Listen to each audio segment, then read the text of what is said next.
በትራምፕ አድሚኒስትሬሽን ብዙዎቻችን አንዱ ፌስ ከምናደርገው ብዬ የምጠብቀው የ601 ኢንአድሚሲቢሊቲ ግራውንድን እንድንጠይቅ የመገደድ ሁኔታ ይመስለኛል። ምንድነው 601 ቤዚክሊ የሚሸፍነው?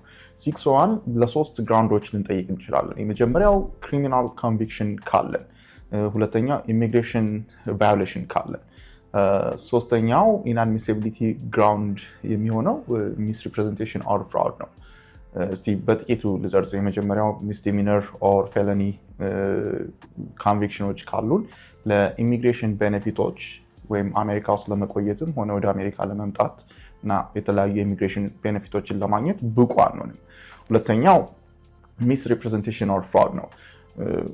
ቤተሰቦቻችንን ካልገለጥን ስንጠየቅ ከዚህ ፊት ትዳር እንደነበረን ልጆች እንደነበሩን ደብቀን ወደ አሜሪካ የመጣን እንደሆነ ኦር የተለያዩ የውሸት አፕሊኬሽኖችን ለዩኤስሲአይኤስ ኦር ለመንግስት ፋይል አድርገን ከነበረ እንደገና ኢሚግሬሽን ቫዮሌሽን ስታተስ አችን እዚህ ውስጥ ወይ አሜሪካ ውስጥ እያለን ማለት ነው ኤክስቴንድ አድርገን ከቆየን ያለ ፈቃድ ኢንአድሚሲቢሊቲ ግራውንድ አለብን ማለት ነው። እነሱን የማስነሻ መንገድ ነው።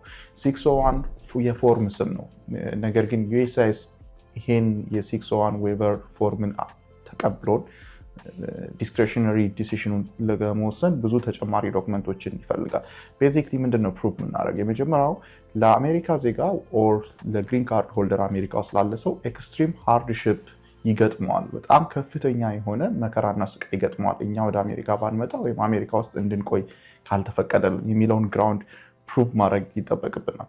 ሁለተኛው ቤዚክ ግራውንድ ምንድነው? ኢንአድሚሲቢሊቲ ግራውንድ ያመጣብን ሚስሪፕሬዘንቴሽን ነው፣ ክሪሚናል ኮንቪክሽን ነው፣ ኢሚግሬሽን ቫዮሌሽን ነው። እነዚህን ነገሮች በአግባቡ ማወቅ ያስፈልጋል። ያ እንዴት እንደተፈጸመ ተንትኖ የሊጋል ማስረጃዎችን ማቅረብ ያስፈልጋል። በጣም መሰረታዊ ማተኮር ያለብን ነገር 601 ዌቨር መብታችን አይደለም። ኢትስ ኤ ፕሪቪሌጅ ዩኤስሲአይኤስ ዲስክሬሽነሪ ውሳኔ የሚወስንበት ነው። ማለትም ዩኤስሲአይኤስ በቂ ኤቪደንሶች ያስገብተንለት እንኳን ሪጀክት ሊያደርግ ይችላል። ከዚህ በተጨማሪም ይግባኝ የማይባልበት አፒል የሌለበት ፎርም ነው። የመጨረሻ ውሳኔ ዩኤስሲአይኤስ በዚህ ላይ ከሰጠ በኋላ ዳግመኛ ወደ አሜሪካ ለመምጣትና አጀስት ለማድረግ ወይም አሜሪካ ውስጥ ቆይተን አጀስት ለማድረግ ማንችልበት ነው። ብዙ ሰዎች ፎርሙን ብቻ ሞልተው ኦር ጀስት ሊትል ኤክስፕላኔሽን ብቻ ሰጥተው የሚያስገቡ አሉ። ይሄን ዩኤስሲአይኤስ ዲናይ ሲያደርግባቸው ብዙ ጊዜ ተመልክተናል። አፒል ስለማይደረግ ከማዘን ውጭ ምንም ማድረግ አንችልም። ሌላ መጠንቀቅ ያለባችሁ 601 ፎርም ከ212 ፎርም የተለየ ነው። የሁለቱ ኢቨን ኢፍ ኢንአድሚሲብል ግራውንድ ዌቭ የምናደርግበት ቢሆንም የሁለቱ አፕሊኬሽን የተለያየ ነው። እዛ ጋር መደበላለቅ እንዳይኖር ማስታወስ ፈልጋለሁ። ቴንክ ዩ ሶ ማች። አመሰግናለሁ።